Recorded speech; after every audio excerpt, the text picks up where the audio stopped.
Okay. तो last time हमने देखा डेविएशन ड्यू टू रिफ्रैक्शन, मतलब इंसिडेंट रे, रिफ्लेक्टेड रे, इन दोनों में कितना एंगल होता है when the medium changes. Okay, जब भी रिफ्रैक्शन होगा तब इंसिडेंट रे और रिफ्रैक्टेड रे में कितना एंगल होगा, डेविएशन कितना होगा। अब देखते हैं नेक्स्ट पॉइंट। नेक्स्ट पॉइंट है some interesting facts about light. Some interesting facts about light. पहला क्या है? The sun rises before it actually rises and sets after it actually sets. Okay. मतलब क्या है देखते हैं। The atmosphere is less dense as its height increases. Okay. And it is also known that the index of refraction decreases with the decrease in the density. All right. So there is decrease of the index of refraction with the height. Okay. Due to this, the light rays bend as they move in the Earth's atmosphere. Okay. एक एक चीज ध्यान से देख। तो पहले तो ये ऑब्जर्व करो कि ये है अर्थ का हॉरिजॉन। होराइजन बोलो। और एक्चुअली लाइट तो स्ट्रेट लाइन में जानी चाहिए। तो सन जब यहाँ पे है तब आपको दिखना चाहिए था, लेकिन सन यहां से यहां तक जाएगा, मतलब यहाँ पे सनराइज आपको दिखना चाहिए था और यहाँ पे आपको सनसेट दिखना चाहिए था। लेकिन होता क्या है देख, सन पहले ही दिखना शुरू होता है। सन जब यहाँ पे है तो सन से आने वाली लाइट ऐसे एटमॉस्फेयर में बेंड होते होते होते होते आपके पास पहुंच जाती है। हाँ, आपको लगता है ऐसे ही कि light travels in a straight line, sun आपको यहाँ पे दिखाई देगा, लेकिन एक्चुअली वो यहाँ पे होगा। This is the real position, this is the apparent position. हमें लगता है कि लाइट स्ट्रेट लाइन में आ रही है, लेकिन एटमॉस्फेयर का रिफ्रैक्टिव इंडेक्स हर जगह पे सेम नहीं होता। एटमॉस्फेयर का रिफ्रैक्टिव इंडेक्स जो है वो हर जगह पे सेम नहीं है। जैसे हाइट बढ़ती है वैसे एटमॉस्फेयर की डेंसिटी, एयर की डेंसिटी कम होती जाती है। और जैसे डेंसिटी कम होती जाती है, हाइट इंक्रीजेस, डेंसिटी डिक्रीजेस। और जैसे density of the air, density of the atmosphere decreases, वैसे रिफ्रैक्टिव इंडेक्स भी कम होता है। तो ये जो लाइट है ना, मतलब सन की रियल पोजीशन ये है। तो एक्चुअली सन से बाहर आने वाली जो लाइट है, ये एक्चुअली बेंड होते होते होते होते आपके पास पहुंच जाती है। हाँ, आपको लगता है ऐसे ही कि light travels in straight line, तो सन यहाँ पे अपीयर होता है। तो सन एक्चुअली यहाँ से ऐसे करते करते करते करते करते यहाँ पे आएगा। ओके। और फिर ऐसे यहाँ तक जाएगा, तब भी उसकी लाइट आपको दिखाई देगी, तब भी ये सन आपको दिखाई देगा। मतलब ये जो सनराइज हुआ ना, ये एक्चुअली सन यहाँ पे होने के बाद होना चाहिए था, लेकिन पहले ही हो गया। सन जब यहाँ पे है रियल में, तभी सनराइज हो गया, क्योंकि वो दिखना शुरू हुआ ना आपको। और जब सनसेट सन यहाँ पे होना, सन जब यहाँ पे होना चाहिए था तब सनसेट होना चाहिए था। लेकिन सन आगे चला गया, फिर भी दिखाई दे रहा है, फिर भी दिखाई दे रहा है, यहाँ तक दिखाई दे रहा है और इसके बाद नहीं दिखाई। तो हो क्या रहा है? Early sunset, sorry early sunrise. यहाँ पे क्या हो रहा है? Early sunrise.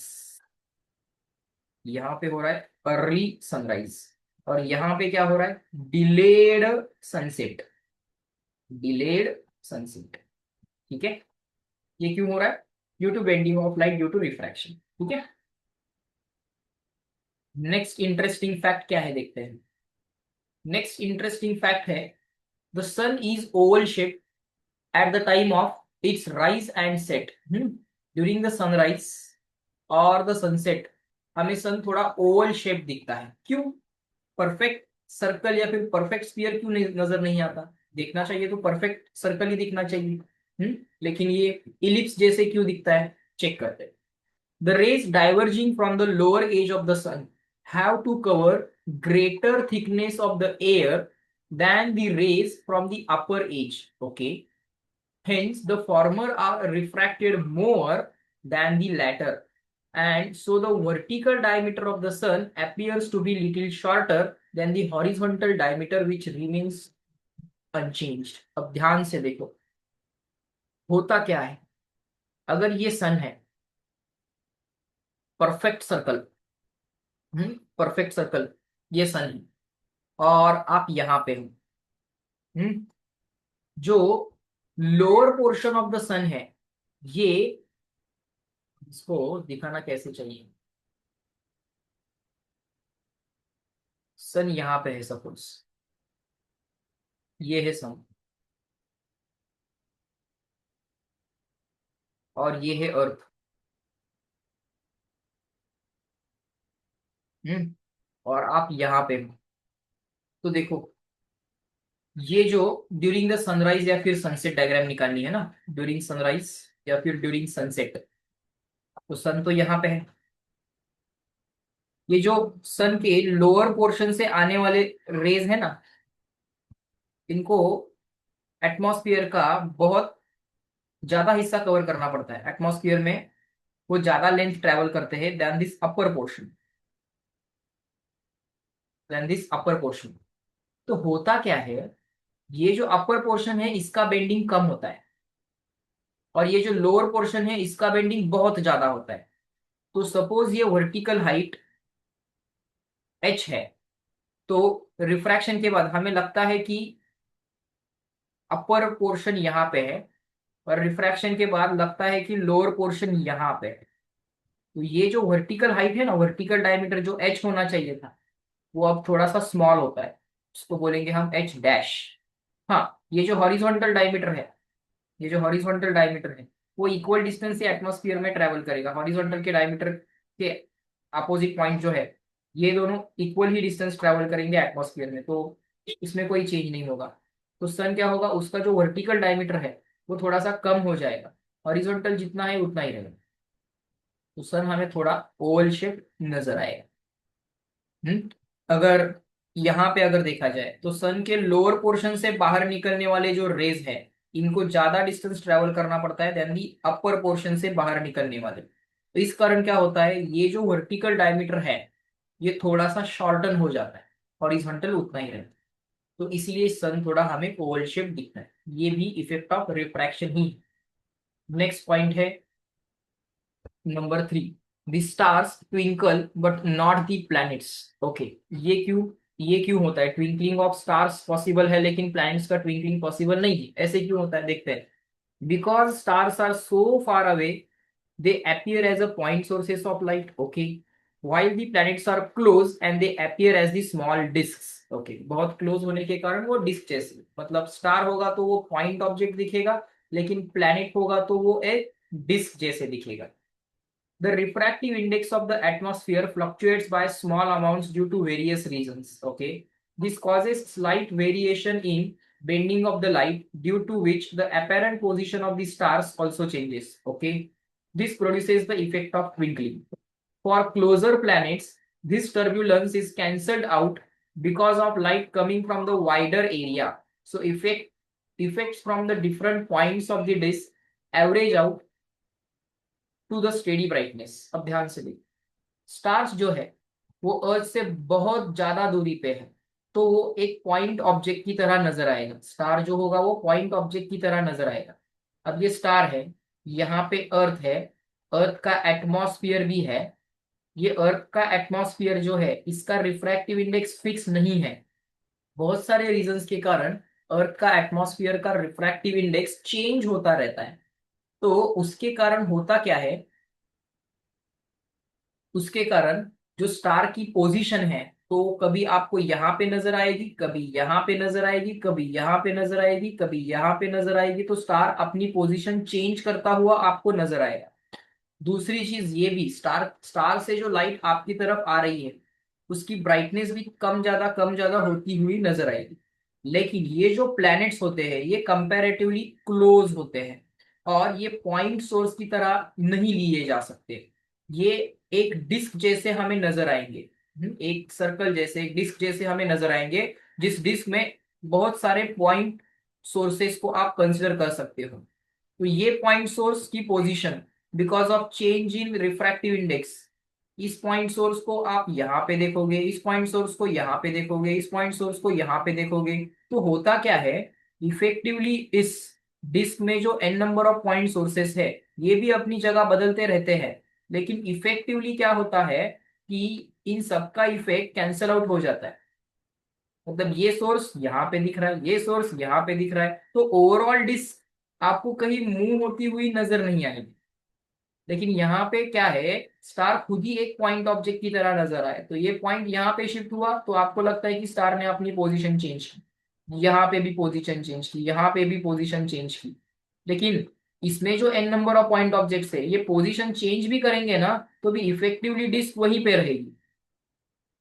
तो इफेक्टिवली ओवरऑल डिस्क की जो ब्राइटनेस है ये कम ज्यादा होगी नहीं, और इफेक्टिवली इफेक्टिवली इस डिस्क की पोजीशन भी कहीं और, ये डिस्क मूव हो रही है ऐसे आपको लगेगा नहीं।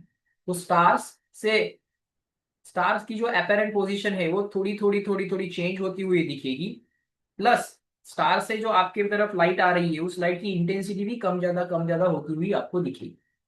ये क्यों हो रहा है? Due to small variations in refractive index of the atmosphere. Next next है, the glass is transparent but its powder is white. ये क्यों होता है? ग्लास तो ट्रांसपेरेंट है, लेकिन उसकी जो पाउडर है, ग्लास को अगर आप क्रश कर दो और उसकी पाउडर बना दो तो वो ट्रांसपेरेंट नहीं है। ये क्यों होता है देखते हैं। When powdered, the light is reflected from the surfaces of innumerable small pieces of the glass, so the powder appears white.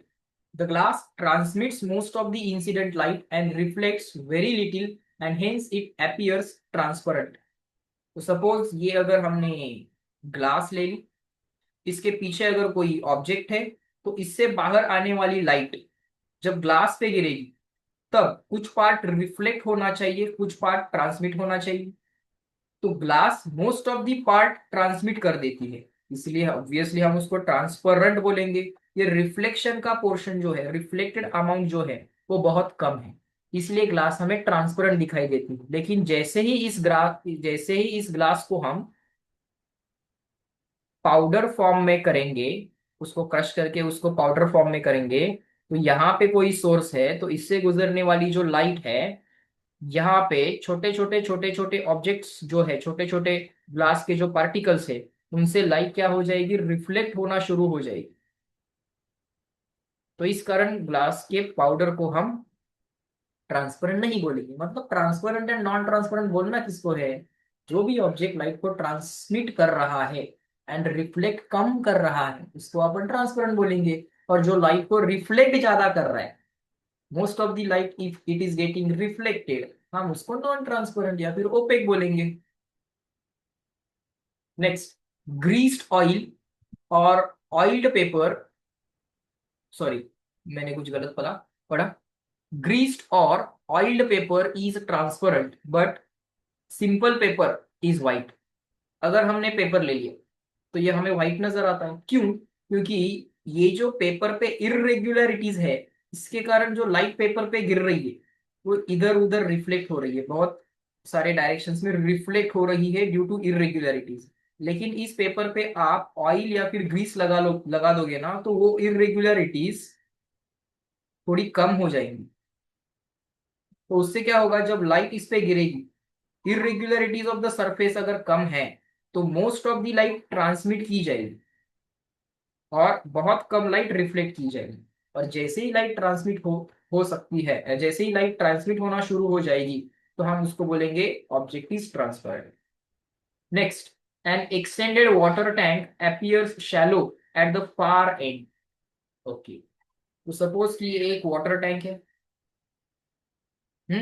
और इस वाटर टैंक को आप यहां से देख रहे हैं, तो ये जो पॉइंट 1 है, इससे बाहर निकलने वाले रेस देखो,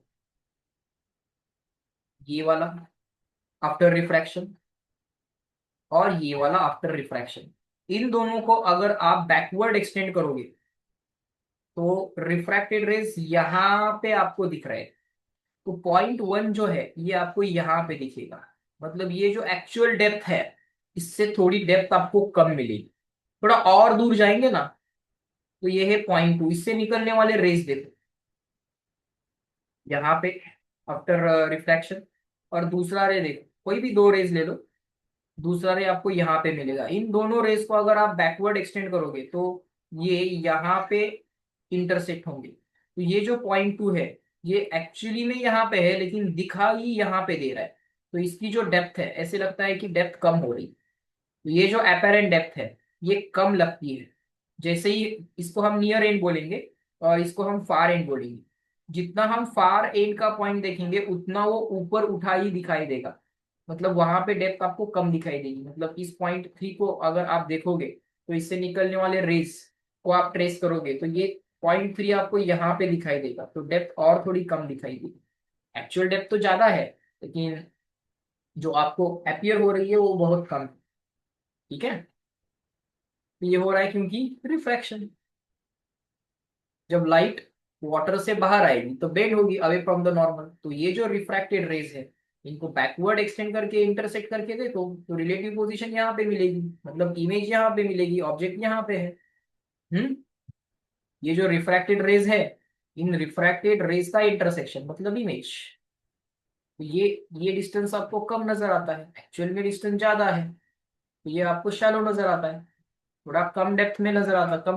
कम डेप्थ पे है ऐसे नजर आता है, एक्चुअली वो उसकी डेप्थ ज्यादा है। नेक्स्ट फैक्ट क्या है देखते हैं। Okay, the test tube. A test tube or the smoked ball immersed in the water appears silvery white when viewed from the top. Okay, ये क्या है देखते हैं पहले। An empty test tube appears silvery when viewed from the specific angle in the water due to the total internal reflection. Okay, when the light rays travel from denser water to less dense air inside the test tube at an angle greater than the critical angle, they are reflected back into the water instead of refracting. This reflection of the light from the test tube surface makes it appear bright and silvery. अब ध्यान से देखो, ये है glass. Glass होती है transparent. Okay, ये है आपका वाटर, और ग्लास तो ट्रांसपेरेंट है तो अंदर है एयर। तो वाटर है आपका डेंसर मीडियम। इस पॉइंट पे मैं बना देता हूं एक नॉर्मल। इस पॉइंट पे मैंने बना ही है एक नॉर्मल, और ये दिख रहा है आपको इंसिडेंट रे। ये दिख रहा है आपको इंसिडेंट रे। इंसिडेंट रे और नॉर्मल, इन दोनों के बीच में जो एंगल होगा इसको बोला जाएगा angle of incidence. Incident ray और नॉर्मल में जो एंगल है इसको बोला जाएगा एंगल ऑफ इंसिडेंस। अगर ये एंगल ऑफ इंसिडेंस ज्यादा है क्रिटिकल एंगल से, तो रे जो है ये रे ये जो रे है ये एयर से वाटर से एयर में नहीं जाएगा। वाटर से एयर में नहीं जाएगा, ये क्या होगा, फिर से वापस वाटर में ही चला जाएगा। डेंसर टू रेयर जब लाइट ट्रेवल होगी, डेंसर टू रेयर जब लाइट ट्रेवल होगी और angle of incidence greater than critical होगा तो होगा टोटल इंटरनल रिफ्लेक्शन। तो इस पर्टिकुलर जगह से आप देखोगे तो आपको ये जो लाइट है ये टोटली रिफ्लेक्ट होते हुई दिखेगी। तो इसलिए ये जो ग्लास का पोर्शन है ये लाइट को रिफ्लेक्ट कर रहा है, तो ये आपको व्हाइट नजर आएगा, सिल्वरी व्हाइट नजर आएगा।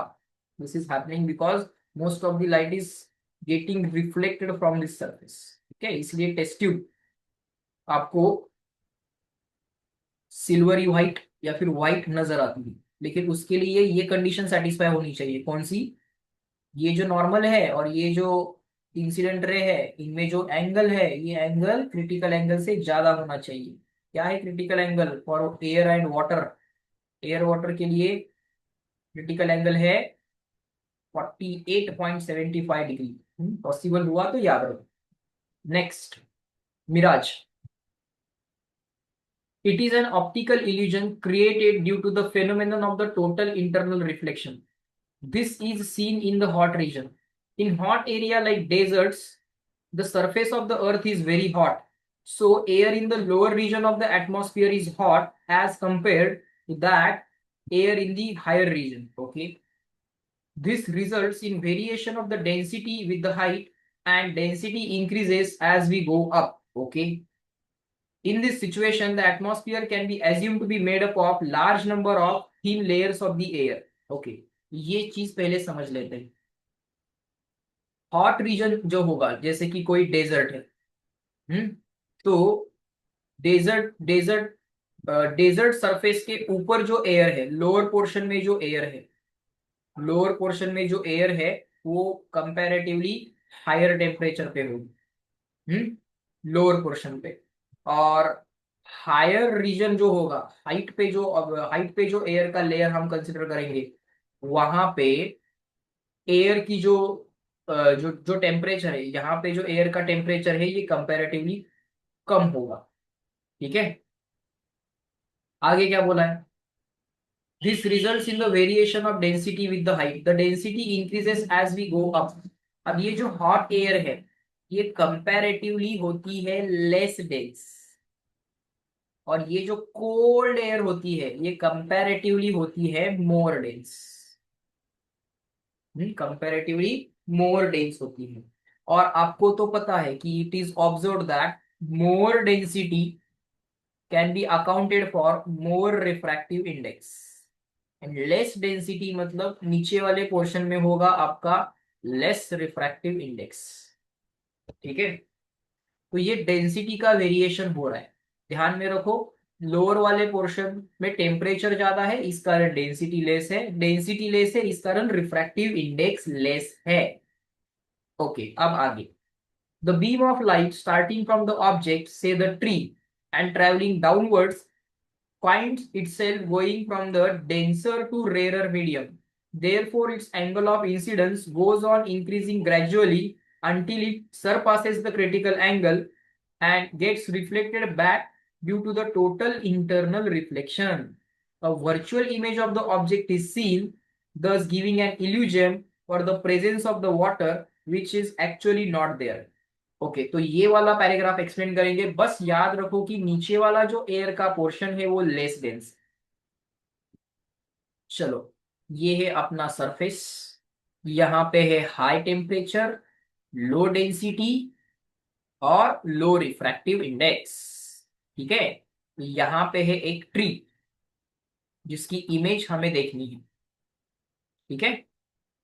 तो होता क्या है, यहाँ पे लोअर पोर्शन में रिफ्रैक्टिव इंडेक्स लेस है, ऊपर वाले पोर्शन में रिफ्रैक्टिव इंडेक्स ज्यादा है।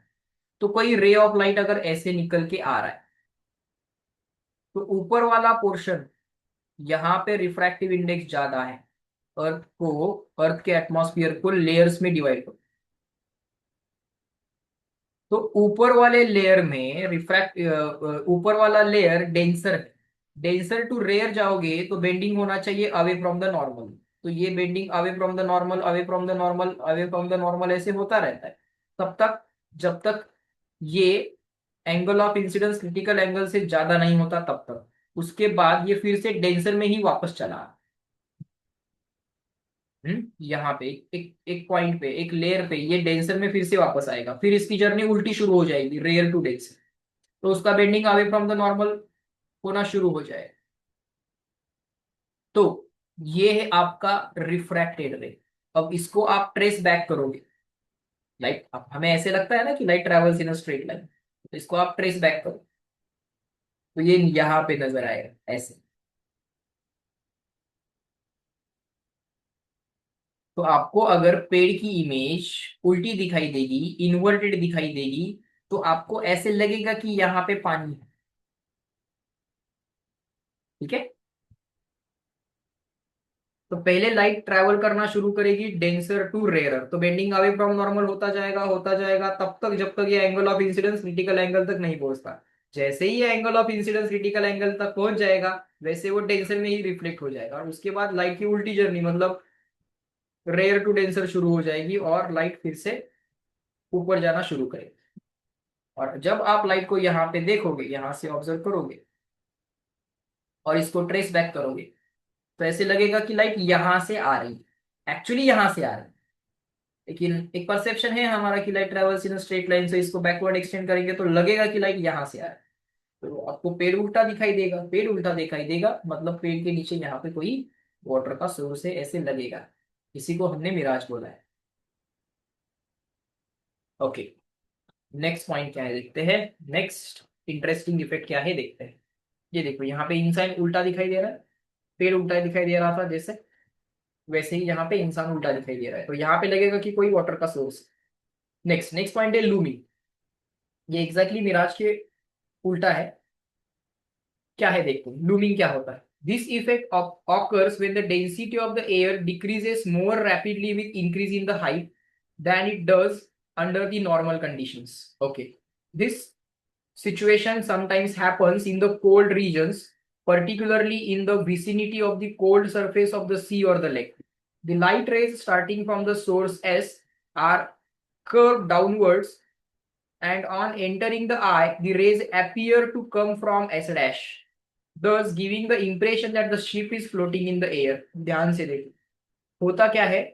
ये मिराज के केस में क्या होता है, यहाँ पे टेम्परेचर ज्यादा है, डेंसिटी कम है, रिफ्रैक्टिव इंडेक्स कम है।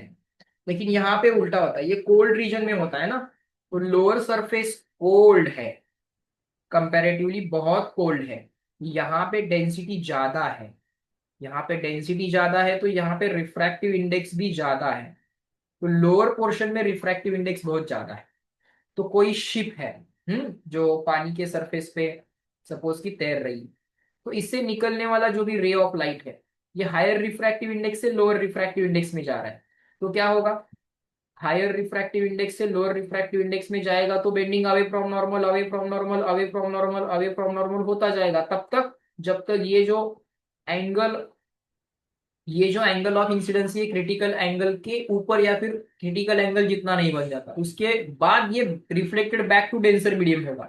देखो ध्यान से, नीचे वाला पोर्शन डेंसर है, तो ये एक जगह पे एक लेयर पे इसका इंसिडेंट रे का जो एंगल ऑफ इंसिडेंट है, इंसिडेंस है, ये क्रिटिकल एंगल को सरपास करेगा और ये वापस से डेंसर में आना शुरू हो जाएगा। फिर उल्टी जर्नी शुरू हो जाएगी, डेंसर टू रेयर, फिर रे का bending away from the normal, away from the normal होना शुरू हो जाएगा। मतलब इस जर्नी में डेंसर टू रेयर जा रहा है, बेंडिंग अवे फ्रॉम नॉर्मल। एक जगह पे एंगल ऑफ इंसिडेंस इतना बढ़ता है कि रे रिफ्लेक्टेड बैक टू डेंसर, और उसके बाद reverse journey denser to rarer वाली शुरू हो जाए। हाँ, हमें परसेप्शन तो ये है ना कि light travels in the straight direction, so ये लाइट, ये जो सोर्स एस था, एक्चुअली तो यहाँ पे है, लाइट तो एक्चुअली यहाँ से आ रही थी, लेकिन लगेगी कि आपको इसको बैकवर्ड एक्सटेंड करना पड़ेगा और आपको लगेगा कि यहाँ से लाइट आ रही है। ये सोर्स एस था वो आपको यहाँ पे दिखाई देगा। अब ये सोर्स जो है ये उल्टा तो नहीं दिखाई देगा, सीधा ही दिखाई देगा, रिवर्स तो नहीं, इन्वर्टेड तो नहीं दिखाई देगा, लेकिन इसकी पोजीशन यहाँ पे थी, थोड़ा हवा में ऊपर दिखाई दे रहा है, थोड़ा सा हवा में उसकी पोजीशन उठ जाएगी। तो ऐसे लगेगा कि वो हवा में तैर रहा है, वो जो जहाज है, वो जो शिप है, वो लगेगा कि हवा में तैर रहा है। तो इसको बोलेंगे लूमिंग। सिंपल। ठीक है। तो ये थे कुछ interesting effects due to the refraction of the light. तो इस लेक्चर में हम यहीं पे रुकेंगे, बचे हुए पॉइंट्स हम देखेंगे नेक्स्ट लेक्चर में। ठीक है, चलो बाय।